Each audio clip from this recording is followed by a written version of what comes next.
happy Easter.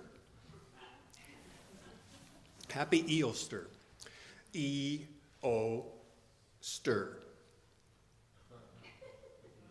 You don't get it yet, do you? Okay. It means happy Easter. Our English word Easter comes from a 8th century Anglo-Saxon word, E-O-ster.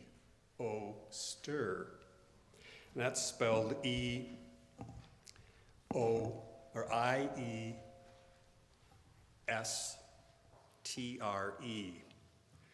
Easter just happens to be the pagan goddess who's celebrated every spring. This pagan goddess celebrated every spring on the lunar calendar, made the crops grow and the seeds to germinate. So Easter actually is the god of fertility. Now, I was about ready to ask you to say Happy Easter to each other. And if you want to do so, that's up to you, but it really means may you have blessed fertility. I don't know how that sits with you at this moment.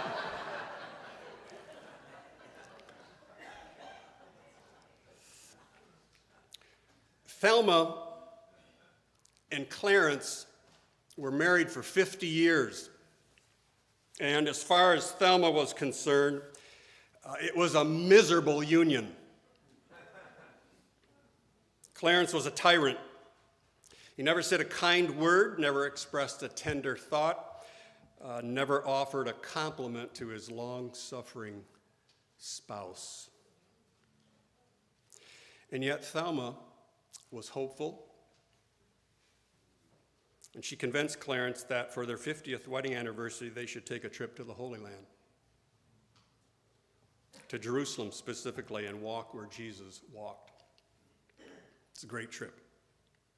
Grudgingly, Clarence agreed,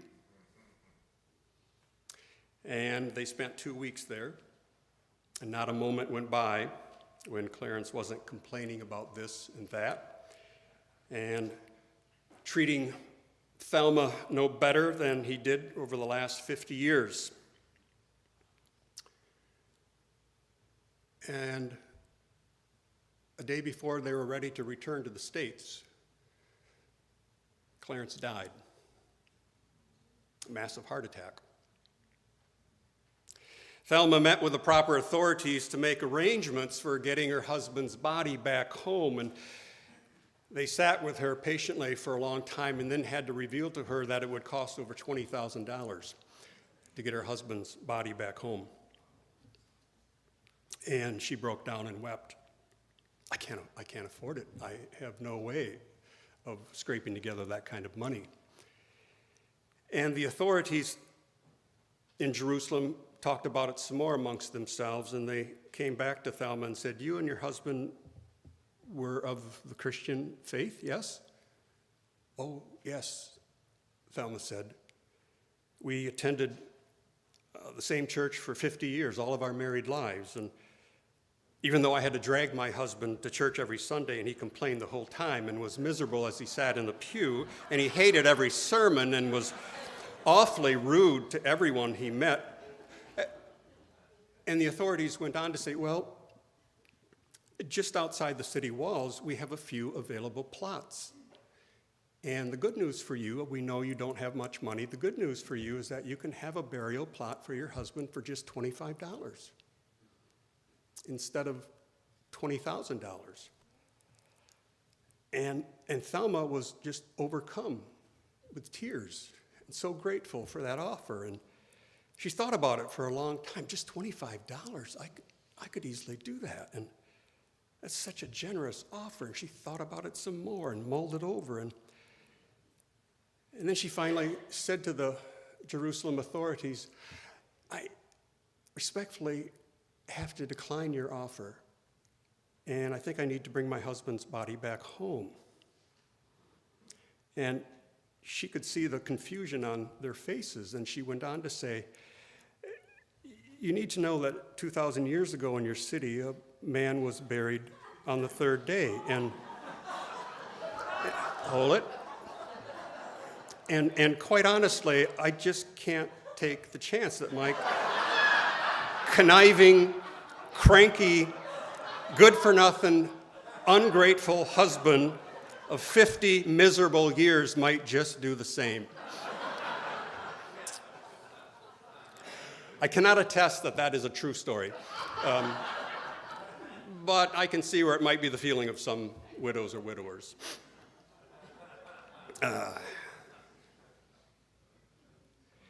Easter's difficult to wrap our minds around, in part because, well, on Christmas we have a touchable, tangible baby.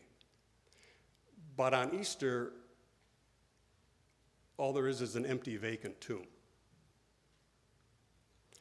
I appreciate how Frederick Buechner, a wonderful writer, theologian, I appreciate how Buechner described it. He says, the symbol of Easter is an empty tomb, and we can't depict or domesticate emptiness. You can't make Easter into pageants and string it with lights. Easter doesn't move people to give presents to each other and to sing old songs while drinking eggnog. So I would suggest to you that Easter is not a riddle to be solved. Oh, and by the way, that riddle is spelled L-I-D-D-R-I-D-D-L-E, right? Not the more beloved spelling of riddle, that R-I-D-L. Those of you watching online around the country, around the world, that's an in-house joke, actually. Easter is not a riddle to be solved. Easter is a life to be lived, because Easter is a verb. Some of you might be familiar with the name Harry Emerson Fosdick. He was the founding pastor of Riverside Church in New York City, and he served there in the 1920s and 30s. And Fosdick's social liberation gospel was in direct antithesis with the growing, established conservative fundamentalism of the day. So he shook a lot of bushes. And the Riverside Church, interestingly enough, was financed by John D. Rockefeller, who at the time was the richest man in America, in the United States. And when I first heard that and first read it, that he financed that church, I thought, wow, every pastor should have a ecclesiastical sugar daddy like that. Finance the whole church. Fosdick made this, what I think is a jarring observation. And I'm going to read it twice. Fosdick said, the world has tried to get rid of Jesus in two ways. First, by crucifying him. And second, by worshiping him.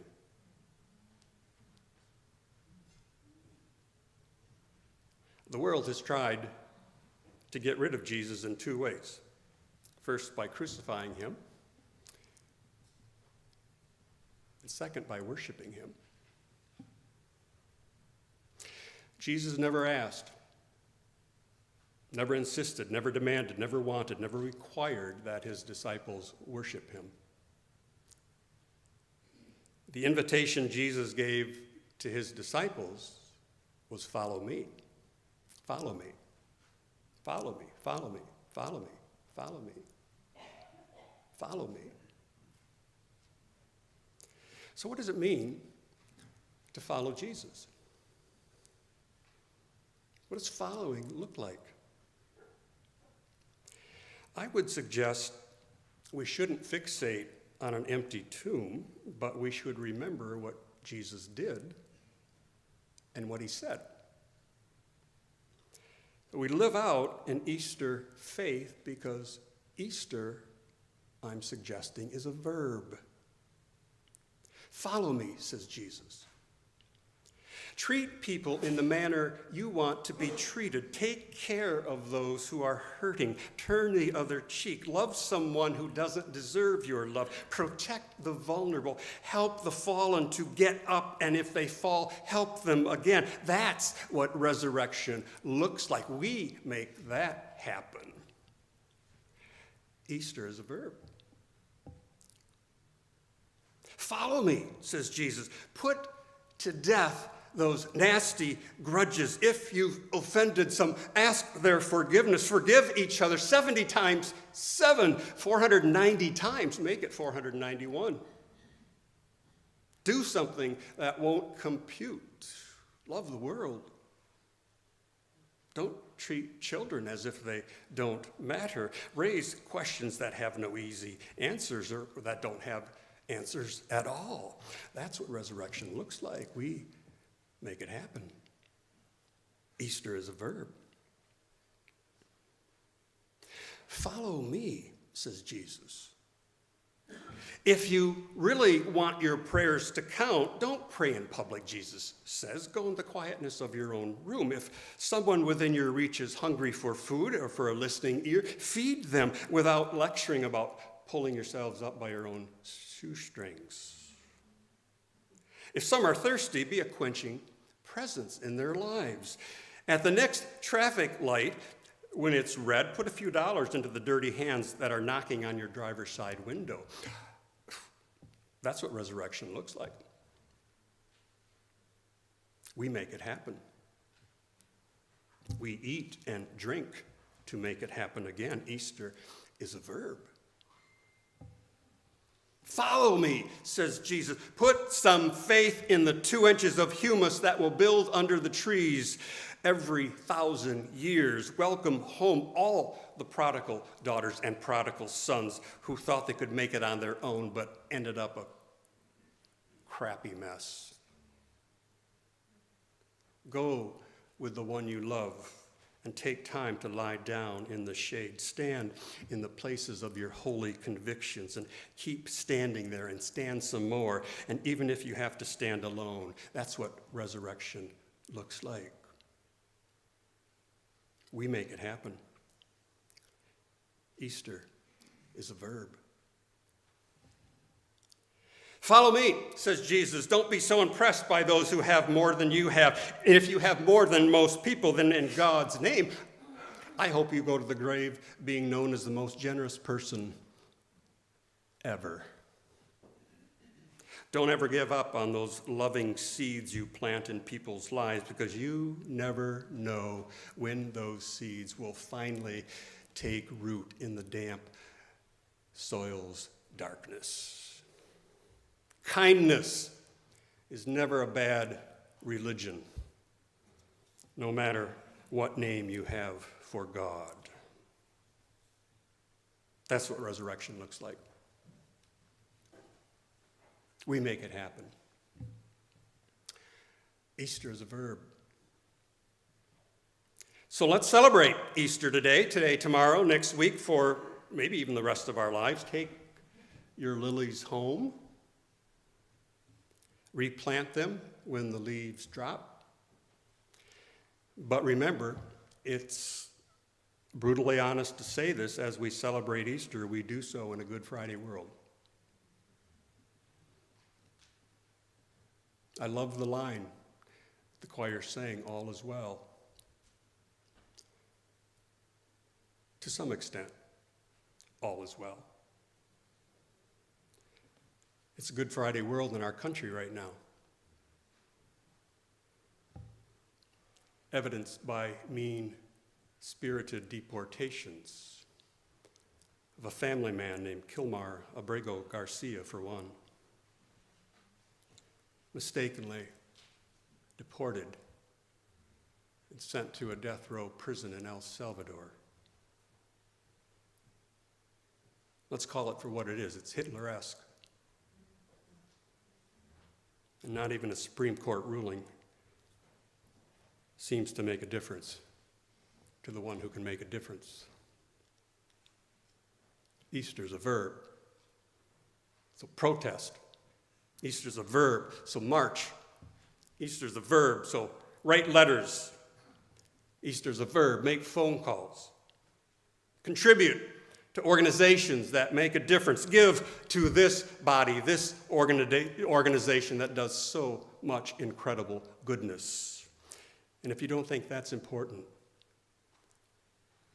my phone number is 616-828-2293. You can talk to me about it and challenge me on that, and I'll be happy to tell you why you're wrong.